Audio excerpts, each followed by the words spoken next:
I clutch grandmother Lila's hand-knit scarf, rubbing the soft yarn between my fingers as if somehow the texture might summon her spirit back. The funeral parlor smells like artificial flowers and furniture polish. I've tucked myself away in the corner chair, watching my family perform their version of grief.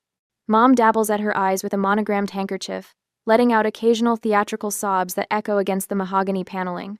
Every few minutes, she slips to the bathroom, emerging with freshly applied mascara and her phone clutched in her perfectly manicured hand. The soft click of her camera captures her sorrowful pose beside the gleaming casket for her social media followers. "This lighting is terrible," she mutters, reviewing the photos. Dad stands near the entrance, his voice rising as he argues with the funeral director. "These charges are completely unreasonable," he snaps, tapping furiously at his phone screen. "My stock alerts don't stop just because—" He glances around, lowering his voice. "Just because we're having a family situation. A family situation. That's what death is to my father, an inconvenient interruption to checking his investment portfolio." My brother Cole slouches in a chair across the room, head bent over his phone, thumb scrolling endlessly.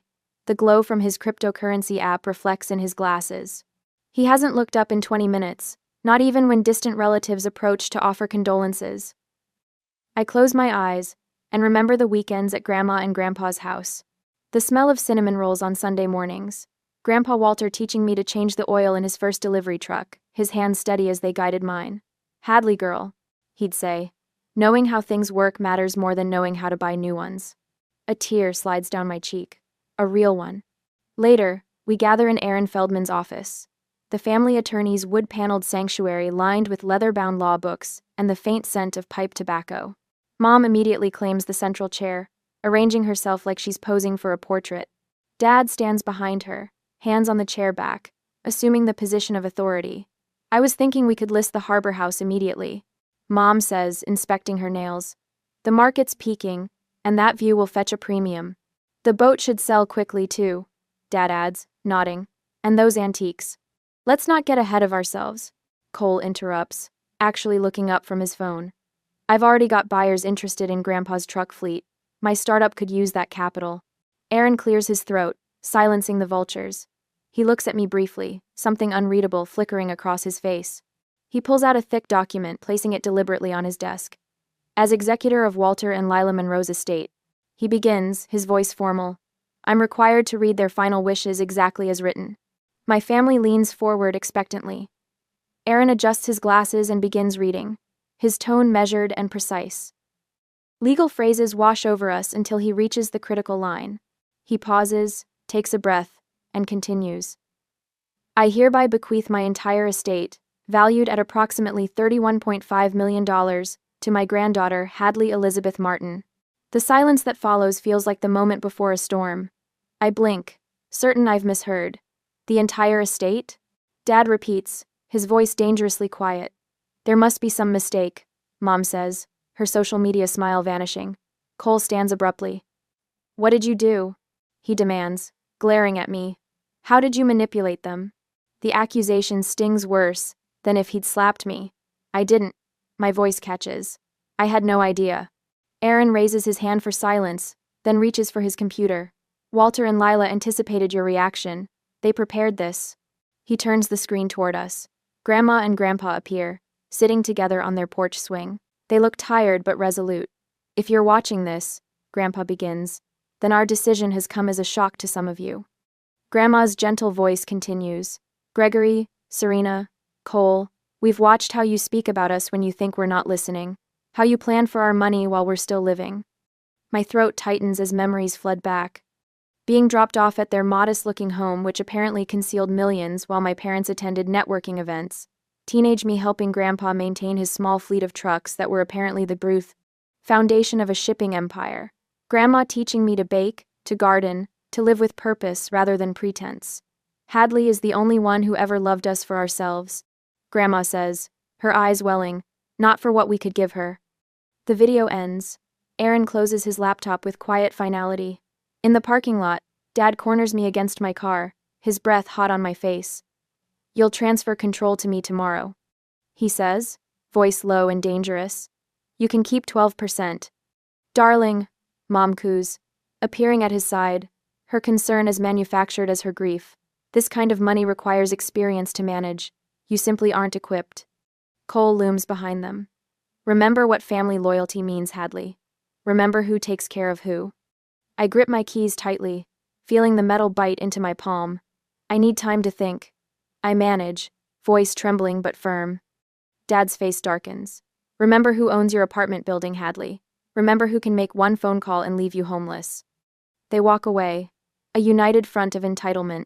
I stand frozen, keys digging into my skin, the weight of $31 million, and my grandparents' trust pressing down on me like a physical force.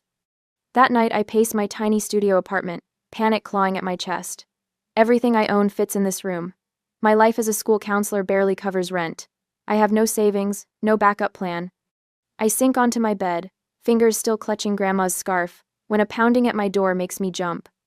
Management inspection, a gruff voice calls. My phone rings. Aaron's name flashes on the screen. Hadley, he says urgently when I answer. They're planning to lock you out. It's illegal, but they might try. You need to leave. Now. Tears blur my vision as I throw essential items into a backpack, my hands shaking so badly I can barely zip it closed. I never imagined that inheriting a fortune would leave me feeling more vulnerable than I've ever been in my life. But as I grab Grandma's scarf and wrap it around my neck, her voice seems to whisper in my ear. Stand your ground, Hadley girl. Some things are worth fighting for. The following day, rain pelts the windshield as I pull up to Grandma and Grandpa's Gig Harbor home. The sprawling craftsman sits back from the road, wrapped in cedar and stone, modest in design, despite its waterfront location. Nothing like the gleaming modern mansions that have sprung up around it over the decades. I sit in the car, watching raindrops race down the glass, my heart hammering against my ribs. 24 hours ago, I was fleeing my apartment with a backpack of essentials. Now I'm about to enter a house worth millions that somehow belongs to me. The front door opens before I reach it. Miguel Alvarez stands in the entryway, his weathered face solemn. For 15 years, he's managed this estate, becoming more family than employee. Miss Hadley. His voice breaks slightly. Welcome home. I step inside, dripping onto the worn oak floors. The house smells like lemon oil and cinnamon, just as it always has.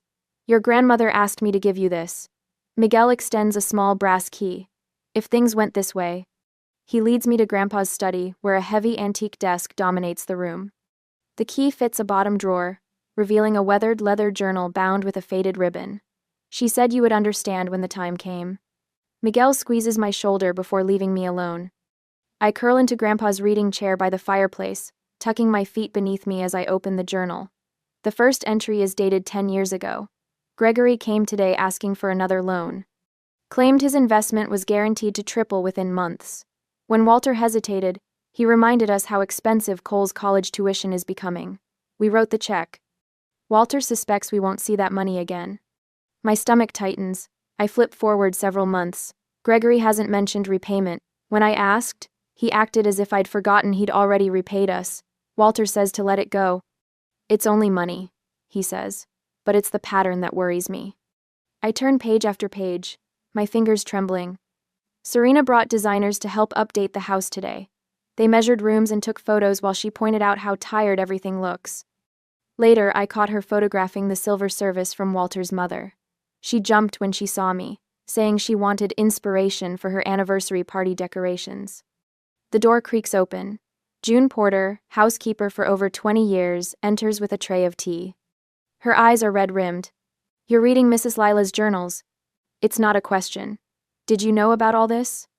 I gesture to the open pages. June sets down the tray. I kept records of my own.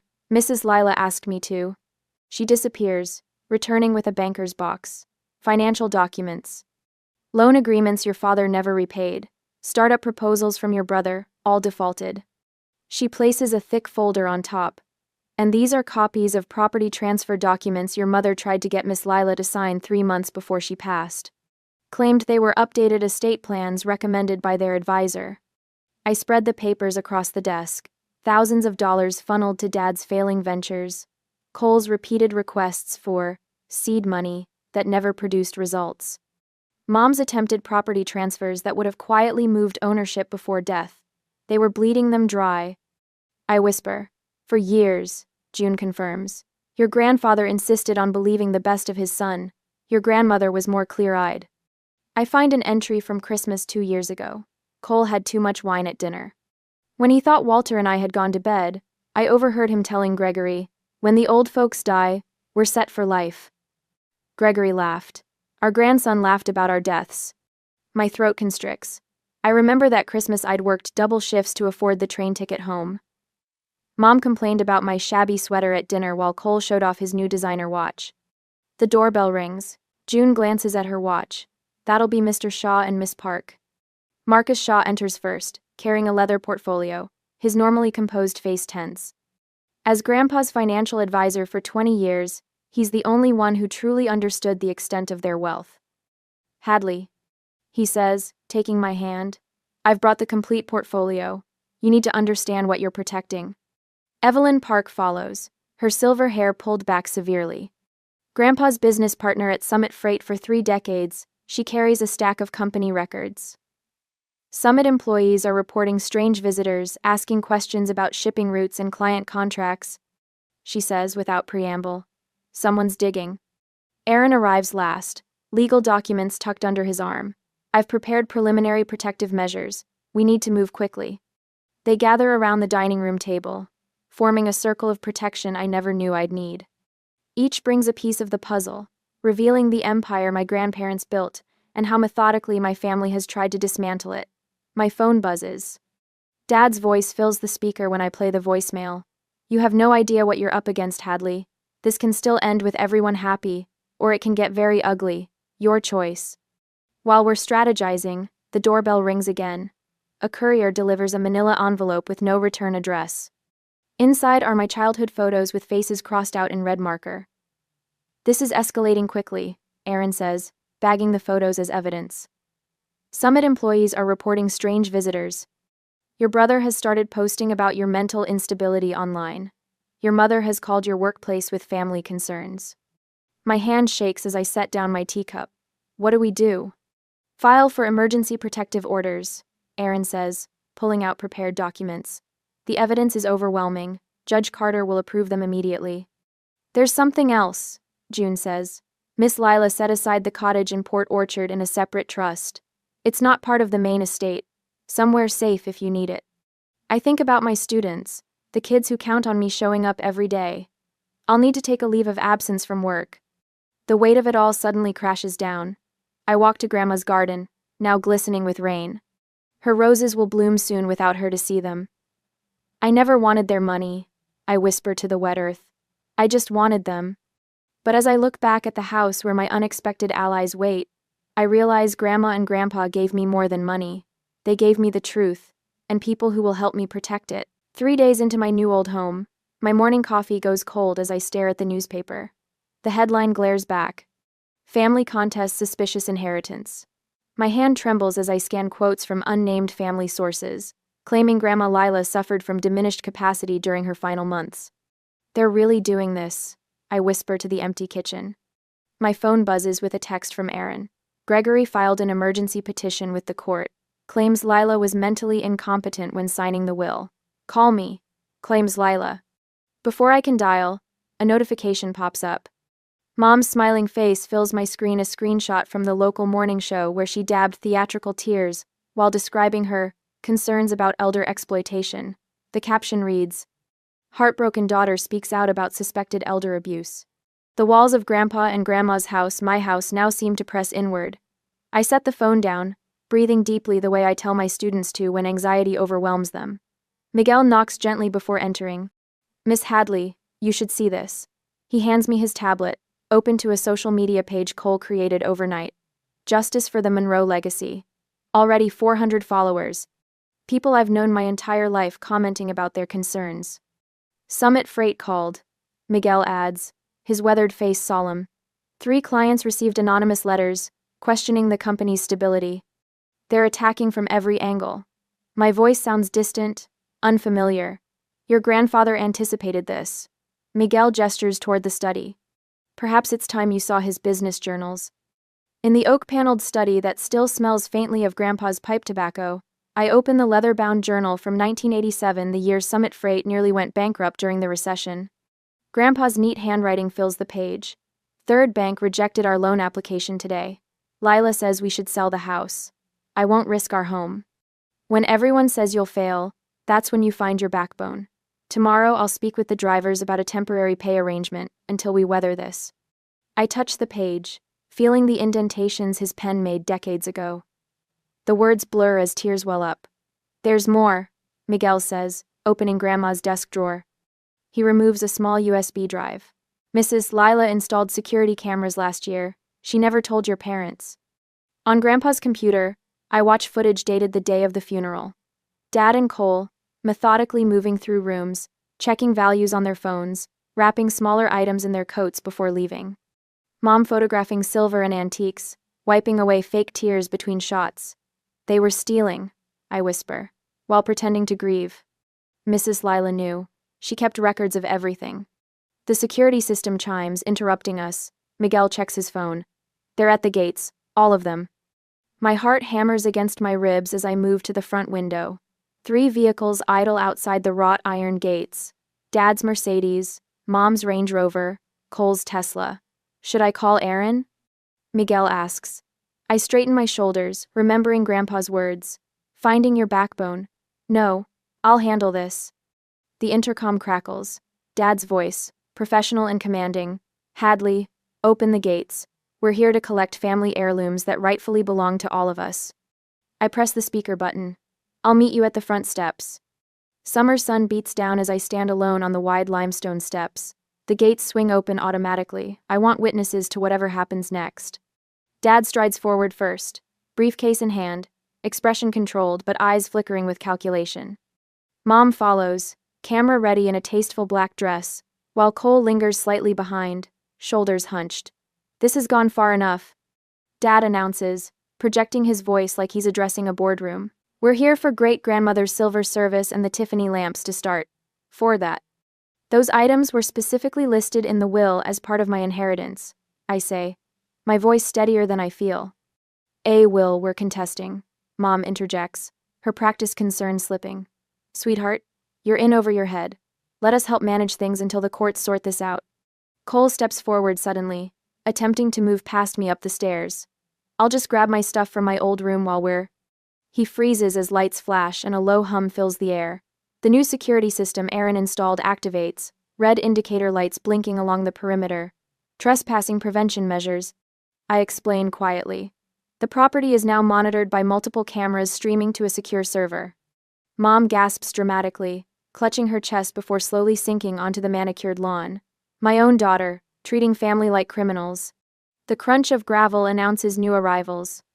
Miguel approaches from the side of the house, carrying a leather binder. Miss Hadley, I've brought the complete inventory of household items as you requested, with provenance documentation. Miss Hadley? June's compact figure appears next, her gray hair neatly pinned back. I witnessed them taking items after the service. She announces loudly. I've provided a sworn statement to Mr. Feldman. A silver sedan pulls up behind my family's vehicles. Evelyn Park, Grandpa's business partner of 30 years, steps out, followed by 5 longtime Summit employees in company polos. We came to show support. Evelyn says clearly. Walter and Lila built this company on integrity. We stand by their wishes. Aaron's BMW glides to a stop next. He exits with a leather portfolio. Ah, perfect timing. I was just coming to update Hadley on the restraining order, but since you're all here, I can serve these papers directly. Dad's face reddens as Aaron approaches with documents. Mom remains sprawled on the grass, her theatrical collapse forgotten as she watches the growing audience with calculation in her eyes. From the street, a cluster of people gather, neighbors, friends of my grandparents, watching quietly, finding strength. I didn't know I possessed. I step forward. This ends today. My voice carries across the suddenly silent driveway. Every word spoken here is being recorded, every action filmed. You've shown who you really are, and now others are seeing it too. A news van slows at the property entrance, logo visible on its side. Who called the media? Dad snarls, his composure cracking. We did, calls Mrs. Henderson from across the street, waving her cell phone. Neighborhood watch. We look after our own. For the first time since Grandma's death, I see real fear in my father's eyes. He glances at the growing crowd, the cameras, the papers in Aaron's hand. This isn't over, he mutters, but he's already retreating toward his car. Mom miraculously recovers from her fainting spell, hurrying after him with one worried glance at the news van. Cole hesitates, looking at me directly for the first time. Something unreadable crosses his face before he follows our parents. That night, I stand alone in my grandparents' bedroom, untouched since their passing. Grandma's knitting basket sits beside her reading chair, needles protruding from an unfinished blue scarf. Grandpa's reading glasses rest on his nightstand, folded neatly beside a half-read mystery novel. The grief I've been holding at bay crashes over me. I sink onto the edge of their bed, clutching one of Grandma's knitting needles. I don't know if I can be what they believed I could be, I whisper into the emptiness. Dawn finds me still there, watching light gradually filter through lace curtains. Grandma made herself. Something settles in my chest, not peace exactly, but resolve. Later that morning, the team gathers in Grandpa's study, Aaron with legal folders, Marcus with financial projections, Evelyn with summit operations reports. I take Grandpa's seat at the head of the table, no longer feeling like an imposter. We need comprehensive plans. I tell them, not just defending against their attacks, but building something sustainable. I've prepared injunctions against further legal harassment, Aaron begins, sliding documents across the polished surface. Marcus taps his tablet. I've secured the accounts and investments with additional verification protocols. Summit's employee meeting went well, Evelyn reports. Once they understood your commitment to maintaining operations and jobs, morale stabilized. We're not just defending, I say, echoing Grandpa's steady voice in my memory. We're building. A soft knock interrupts. June enters, carrying a dusty cardboard box. Found this in the attic storage. Thought you should see it. The box label, in Grandma's neat handwriting, reads simply, "In case of Gregory." Inside lie decades of meticulously organized materials, letters, recorded conversations, financial records, dated and cataloged with my grandmother's characteristic precision. At the bottom, wrapped in acid-free paper, lies a small leather-bound book. My breath catches as I gently lift it out. Is this what I think it is? I whisper. June nods, her eyes knowing. Mrs. Lila said you'd recognize it when the time came. I hold Grandpa Walter's original business ledger from 1962, the founding document of Summit Freight, containing the legal framework that would make challenging the will nearly impossible. Our meeting adjourns with new determination. For the first time since the inheritance bombshell, I feel not just Grandpa's backbone, but my own. A week later, I am preparing to defend what's legally mine and protect my grandparents' legacy. I sit at Grandpa Walter's antique oak desk, running my fingers over the worn edges where his hands rested for decades. The leather chair still holds the impression of his body, a physical memory that comforts me as I lift the phone receiver for what feels like the 100th call today. Mr. Delgado. Yes, this is Hadley Martin. I appreciate you taking my call. I straighten my posture, channeling Grandpa's quiet confidence. I'd like to discuss the expansion of the profit-sharing program for Summit's drivers, effective immediately. The morning passes in a blur of meetings, each one another piece of the plan we've crafted. Summit Freight employees file into the study throughout the day, weather-worn drivers with calloused hands, office staff with curious eyes, mechanics with grease-stained fingers. Each leaves with shoulders a little straighter, eyes a little brighter. My grandfather believed a company is only as strong as the people who build it daily, I tell the gathered department heads. Starting next month, every employee participates in the expanded profit-sharing program. Healthcare coverage increases to include dependents. The education fund doubles. Evelyn hands out the detailed packets, while Marcus projects the financial models showing long-term sustainability. The room erupts in applause, genuine and warm, nothing like the hollow social media applause my mother craves. Dr. Reynolds, I say later, phone pressed to my ear as I review the community needs assessment spread across the desk. The foundation wants to focus first on vocational training scholarships. My grandfather believed in the dignity of skilled trades. The foundation expert on the other end speaks excitedly about implementation timelines. I jot notes in the margins of the assessment, circling areas of greatest impact. My phone buzzes with a text from Aaron. Gregory contacted 3 major clients directly, claiming family concerns about Summit's stability. I exhale slowly, feeling the familiar tightness in my chest. The desk phone rings minutes later. Summit's operations manager reporting that Mom showed up at my school, cornering the principal with concerns about Hadley's state of mind. Principal Kovacs didn't buy it, he assures me. Said your mother seemed more unstable than you ever have. A knock at the door reveals Miguel, his expression grim as he holds a sealed package. This was delivered by courier, no return address. Inside, a thick folder labeled Evidence of Manipulation contains photos of me with my grandparents, annotated with dates and suspicious questions. Email printouts of supposed psychological assessments. Medical records with highlighted passages suggesting my undue influence. I flip to the last page and burst into unexpected laughter. They've accidentally included their own threatening emails to Grandma Lila from last year, complete with Gregory's signature block and legal threats when she refused to transfer property titles. They're getting desperate, Aaron says when I call him. Good thing we anticipated this. The next morning dawns clear and cool as I prepare for the Chamber of Commerce luncheon. Dad had planned this moment for weeks, according to our sources, a public confrontation where I'd be forced to defend myself among the business elite of Gig Harbor. Ready? Evelyn asks as we pull into the country club parking lot. Marcus adjusts his tie. Remember, stay calm no matter what, we've got this covered. The banquet room falls quiet as we enter. Gregory's face darkens when he spots us, his body tensing like a predator preparing to pounce. I feel dozens of eyes tracking our progress to the reserved table. I've barely taken my seat when Dad approaches, his voice pitched to Carrie. There she is, the girl who's destroying our family legacy. Walter would be ashamed of what you've done to Summit Freight. Before I can respond, Chamber President Jack Wilson stands, tapping his water glass. Actually, Gregory, we're recognizing Summit Freight today for 40 years of business integrity and community service. Walter Monroe established this award, and we're honored to present it to his chosen successor.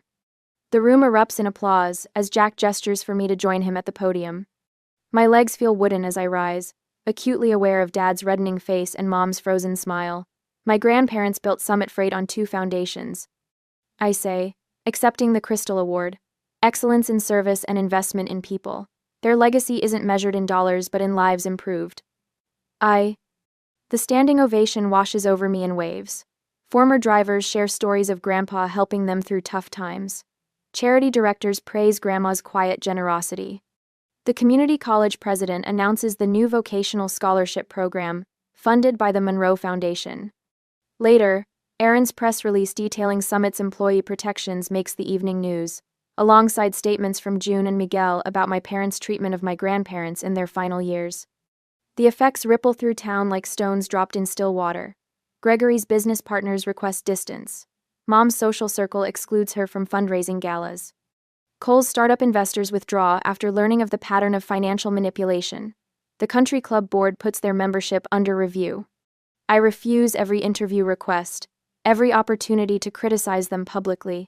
We focus on building, not tearing down. I tell Miguel when he brings me the latest invitation from a morning show. The first crack appears 3 nights later. My phone rings at 11:36 p.m. Mom's ringtone. Hadley, she sobs, voice thick with what sounds like genuine emotion. This isn't what I wanted. You have to believe me. I say nothing, letting the silence stretch between us. Your father. She begins, then stops. I never meant for things to go this far. The second crack forms in a text from Cole the next morning. Dad's losing it. I didn't know about the loans he took in my name. Can we talk? Just us? Gregory's attorney calls Aaron the next day, requesting a meeting without Gregory present. They're imploding, Aaron tells me afterward. Their united front is crumbling. That night, I sit on the porch swing where Grandma and Grandpa spent countless evenings, my journal open on my lap. The pen hovers over the blank page before finally touching down. Victory feels hollow when it's family. But what's the alternative? Surrender the legacy they entrusted to me? Allow the exploitation they fought to prevent? The breeze carries the scent of Grandma's roses, planted decades ago but still blooming faithfully each year. Standing your ground doesn't always feel triumphant, but sometimes it's the only way to honor what matters most. A week later, I called my parents for the final confrontation. I position Walter's antique pocket watch on the polished conference table, a silent timekeeper for today's showdown. The grandfather clock in the foyer chimes 10 as car doors slam outside. They're here. Ready? Aaron asks, straightening his tie. I nod, smoothing grandmother Lila's scarf between my fingers. As ready as I'll ever be. Miguel opens the front door, his face professionally neutral, as he escorts my family into the home they tried to strip bare, while Grandma and Grandpa were still warm in their graves. Dad strides in first, confidence faltering only when he spots Judge Elaine Carter at the table. Mom follows, her camera-ready smile freezing when she notices Daniel Brooks, former police chief and Grandpa's fishing buddy, standing near the window. What is this? Dad demands, stopping short. We agreed to a family meeting, not a public tribunal. We agreed to mediation. I correct him. These are the mediators I've selected. Cole slips in last, eyes darting between our parents and me, tugging at his collar. For a fleeting moment, our eyes meet, and something like shame flickers across his face. Mom glides toward me, arms outstretched. Darling, surely we can speak privately first? Family matters should stay within. Family matters should involve actual family, I interrupt, my voice steadier than my racing heart. Please sit down. Dad's face darkens to a dangerous crimson. I refuse to participate in this circus. Either clear the room or we're leaving. We proceed with transparency or not at all, I say, gesturing to the chairs. Your choice. After a tense standoff, they sit. Aaron slides folders in front of each person with practiced precision. Exhibit A, he announces, tapping his laptop. The television screen on the wall illuminates with security footage. Walter and Lila, Monroe's home, the evening after the funeral. The video shows Dad and Cole loading paintings into Dad's SUV under cover of darkness. Mom can be seen carefully wrapping silver candlesticks in her scarf. Cole shifts uncomfortably. Mom's hand flies to her throat. Family heirlooms we were safeguarding, Dad says, dismissively, but his voice lacks conviction. Exhibit B. Aaron clicks forward. Financial records appear, each one highlighting unpaid loans to Dad's failed ventures, totaling over $4 million. Exhibit C. Aaron continues methodically through each damning piece of evidence. Mom's attempt to transfer property deeds while Grandma was hospitalized. Cole's string of defaulted startup investments, recorded phone conversations plotting asset division before Grandpa had even passed. With each revelation, Dad's rage builds visibly. His knuckles whiten around the folder edges. Mom's carefully constructed victim persona crumbles, mascara tracking down her cheeks. Cole stares at the table, shoulders hunched. Judge Carter makes notes without expression. Daniel shifts slightly closer to Dad when his breathing becomes dangerously rapid. Finally, Aaron opens Grandma's leather journal. In Lila Monroe's own words, dated the 14th of June last year, Gregory demanded another $100,000 today. When I reminded him of the previous unpaid loans, he suggested we wouldn't want Cole to know about certain family matters. I recognize the threat. Walter and I have decided, Hadley is our only hope for preserving what we've built. The room falls silent except for Mom's quiet sobbing.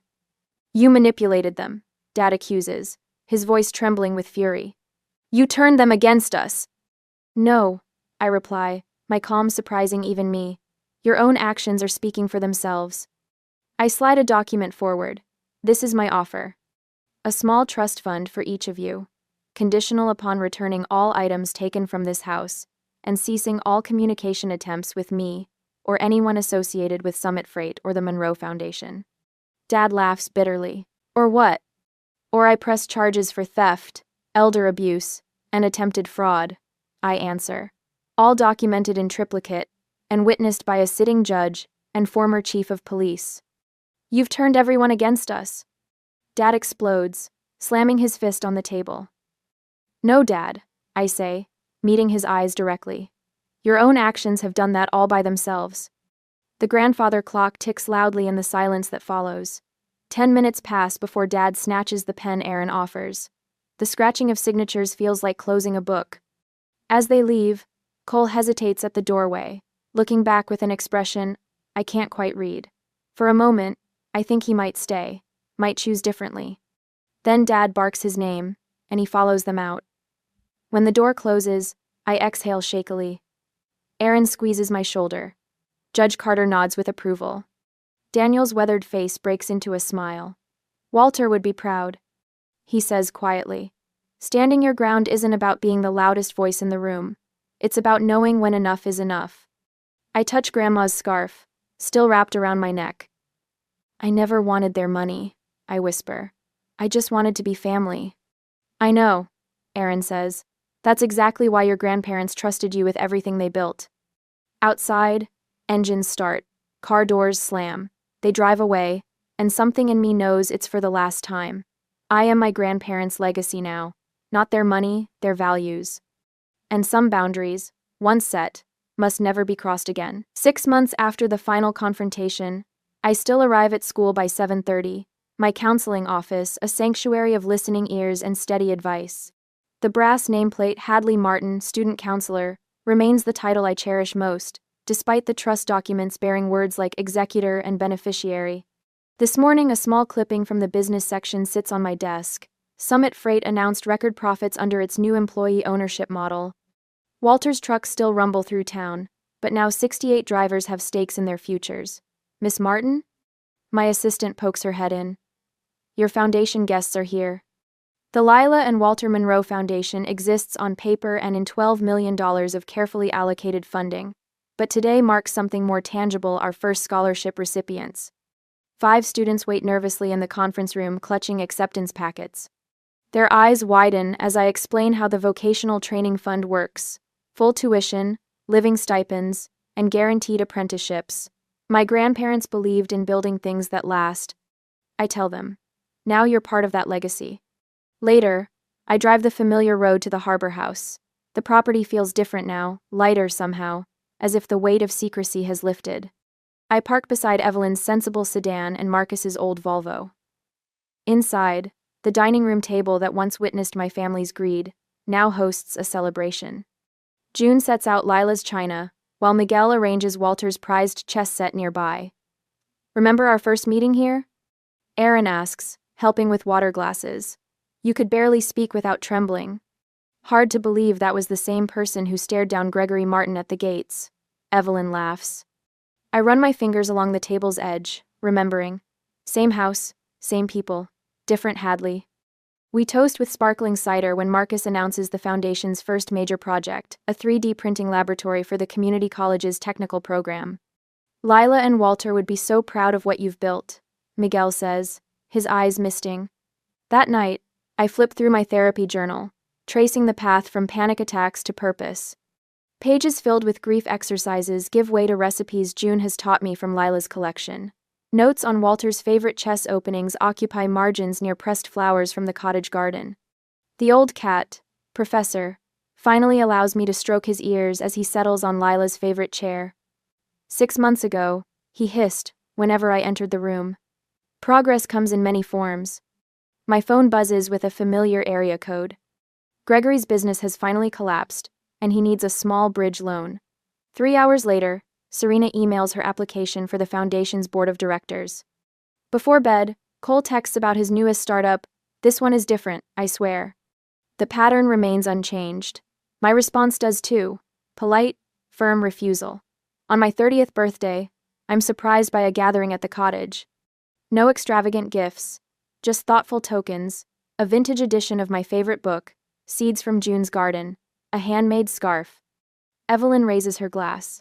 To choosing your family by their actions, not their blood.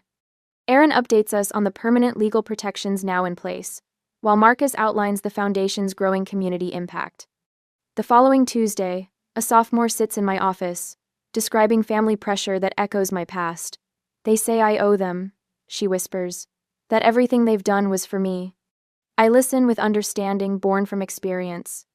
When she finishes, I hand her a carefully prepared packet: therapy options, legal resources, boundary-setting worksheets. Your worth isn't measured by their approval. I tell her, words I needed to hear 6 months ago. At sunset, I walk the property grounds, stopping at the newly planted grove, 1 tree for each scholarship recipient.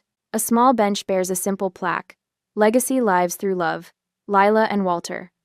I open Lila's journal to its blank final pages and begin writing my own entries. Looking up at the warm glow of house lights, I feel a peace that money could never purchase. The inheritance that matters most wasn't in the bank accounts after all.